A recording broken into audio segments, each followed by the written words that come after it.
हाय दोस्तों, कल हमने स्टार्ट किया था विद्युत धारा और हम विद्युत धारा के बारे में पढ़ चुके थे। विद्युत धारा की हमने परिभाषा पढ़ ली थी, विद्युत धारा के प्रकार पढ़ लिए थे।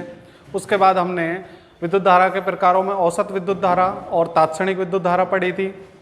उसके बाद हमने बताया था कि विद्युत धारा की जो दिशा होती है वो धनावेश के अनुदिश और ऋणावेश के विपरीत दिशा में होती है। और उसके बाद हमने एक नोट लगवाया था, उसमें बताया था कि जो विद्युत धारा होती है उसकी दिशा होते हुए भी कैसी राशि है, एक अदिश राशि है, जिसके बारे में हमको थोड़ा सा समझना था। तो आइए देखते हैं भैया। देखिए, अगर कोई सदिश राशि है, मान लो ये विद्युत धारा है I और यहाँ पर I1 आ रहा है और यहाँ पर आ रहा है I2, तो बताइए I बराबर में आना चाहिए I1 प्लस में I2, ठीक है। लेकिन अगर ये सदिश राशि है तो इसका, अगर ये सदिश राशि है तो हम लोग इसको यहाँ पर I1 लें और यहाँ पर I2 लें, मतलब ये कोण चेंज कर दें। तो बताइए, सदिशों के योग का तो ये होता था आर स्क्वायर बराबर में ए स्क्वायर प्लस में बी स्क्वायर प्लस में 2ab cos थीटा होता था। मतलब कोण चेंज होने पर क्या होना चाहिए, आर का मान भी चेंज होना चाहिए, परिणामी सदिश का मान चेंज होना चाहिए। लेकिन विद्युत धारा के लिए आप इस तार को चाहे तो यहाँ इतने कोण पर रखो, ये 90 डिग्री का रखो, यहाँ पर I आ रहा है तो यहाँ पर I1 और I2 आ रहा है। जब ये 90 डिग्री के कोण पर है तब भी जो परिणामी धारा आएगी I, वो I1 प्लस में I2 आएगा। अगर आप इसको 120 डिग्री के कोण पर रख देते हो, 120 डिग्री पर, तब भी I बराबर में क्या आएगा, I1 प्लस में I2। इसका मतलब जो विद्युत धारा है वो सदिशों के योग का जो नियम है, सदिश योग का जो नियम है उसकी पालना नहीं करता है, सदिश योग का पालन नहीं करता है। ये बात समझ में आई, ठीक है। मतलब हमने लगाया था विद्युत धारा एक अदिश राशि है लेकिन इसमें दिशा होती है। इसका मतलब क्या हुआ कि दिशा होने के बाद भी एक अदिश राशि है। अब इसका जवाब क्या है, अगर आपसे कोई पूछे कि विद्युत धारा में दिशा होने के बाद भी एक सदिश राशि अदिश राशि है, तो इसका मतलब, इसका जवाब क्या है कि जो विद्युत धारा है वो सदिश योग के नियमों का पालन नहीं करती है। क्लियर है, ठीक है। अब हमको एक विद्युत धारा से रिलेटेड एक क्वेश्चन करना था, एक छोटा सा क्वेश्चन है, ठीक है। मैं लिख देता हूं पहले बोर्ड पर, फिर उसका हम हल करेंगे। क्वेश्चन है, किसी चालक तार में प्रवाहित आवेश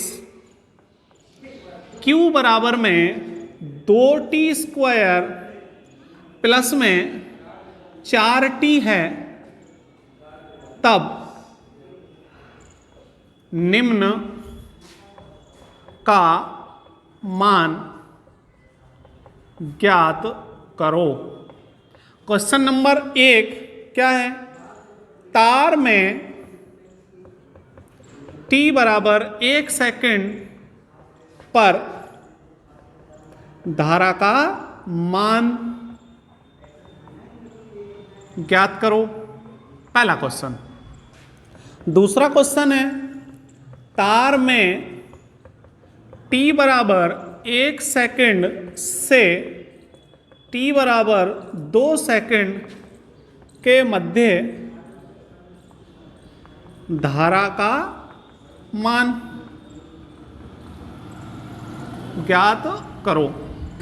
सवाल समझिए। पहला सवाल पूछा है t बराबर 1 सेकंड पर धारा का मान, t बराबर 1 सेकंड पर मतलब तात्क्षणिक धारा।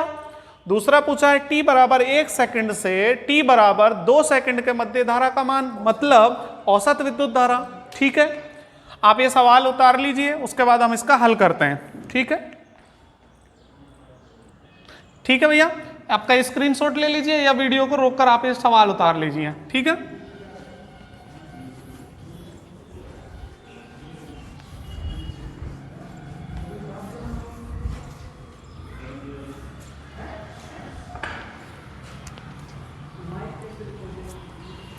अब सुनिए बेटा, दिया है, हल करते हैं इसका हल।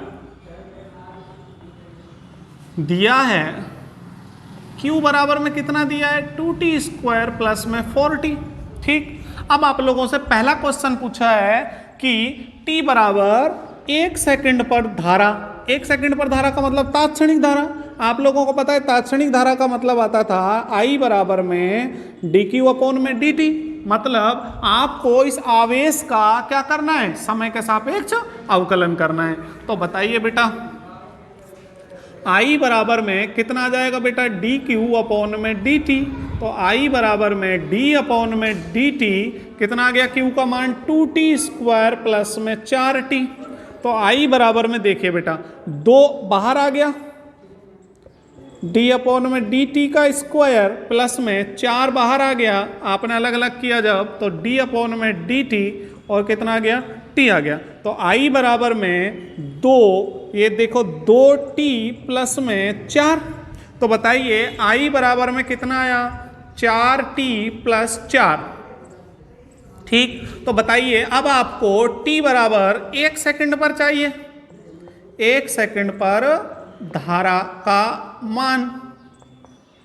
तो बताइए I बराबर में आपके पास कितना आया, 4t प्लस का 4। तो बताइए t बराबर 1 सेकंड रखने पर तो बताइए I बराबर में 4 इंटू में 1 प्लस का 4। तो I बराबर में कितना आया, 4 प्लस का 4। तो I बराबर में कितना आ गया, 8 एम्पियर। क्लियर है? ये कब करेंगे, जब आपसे किसी पॉइंट ऑफ टाइम पर विद्युत धारा पूछेंगे। तो बताइए आपसे t बराबर 1 सेकंड पर पूछ रहा था, तो आप लोगों ने I का मान निकाला dq अपॉन dt, इसका अवकलन किया, ये आ गया। t बराबर 1 सेकंड पर पूछा है तो आप 1 रख देंगे t का मान, 5 सेकंड पर पूछा है तो आप 5 रख देंगे, 50 सेकंड पर पूछा है तो 50 रख देंगे, और 10 सेकंड पर पूछा है तो 10 रख देंगे। मतलब ये है जिस पॉइंट ऑफ टाइम पर आपसे विद्युत धारा पूछ रहा है आप उसका मान इसमें रख दीजिए, आप लोगों को क्या आ जाएगा, तात्क्षणिक धारा का मान आ जाएगा। क्लियर है? लेकिन दूसरा सवाल क्या था, दूसरे सवाल में आपसे पूछा है t बराबर 1 सेकंड से t बराबर 2 सेकंड के बीच में विद्युत धारा का मान, मतलब औसत विद्युत धारा। अब सुनिए बेटा, औसत विद्युत धारा का मान आप लोगों से ये उतारना नहीं है, समझना है। आपको पता है I एवरेज मैंने आपको बताया था dq अपॉन में dt या डेल t। तो I एवरेज बराबर में ये आता था q2 माइनस का q1 अपॉन में t2 माइनस का t1। ठीक, मतलब आपको पहले समय पर आवेश निकालना है, दूसरे समय पर आवेश निकालना है। ठीक है, तो आइए हल करते हैं दूसरा वाला। t बराबर 1 सेकंड पर आवेश, तो कितना आ जाएगा बेटा, q1 बराबर में, अब आपको आवेश का मान निकालना है तो यहां रखेंगे। तो बताइए 2, t का मान कितना है 1 प्लस का 4 और t का मान कितना है 1। तो बताइए q1 बराबर में, हल कर लीजिए, 2 और 4 कितना आ जाएगा 8। ये क्या है, कूलाम। ठीक है, उसके बाद आप लोगों को t बराबर 2 सेकंड पर आवेश निकालना है। तो बताइए कितना आ जाएगा बेटा, q2 बराबर में, अब की बार 2, t का मान कितना रखना है, 2 सेकंड है तो 2 प्लस में 4 और 2। ठीक, अब बताइए बेटा q2 का मान आपके पास कितना आया, 2 का वर्ग किया 4, 4 दूनी 8, 8 और 4 दूनी 8 कितना हो गया 16 कूलाम। ठीक है, अब बताइए आपको निकालनी है औसत विद्युत धारा। ठीक, तो बताइए औसत विद्युत धारा का सूत्र आपको पता है, I एवरेज बराबर में डेल Q अपॉन में डेल T।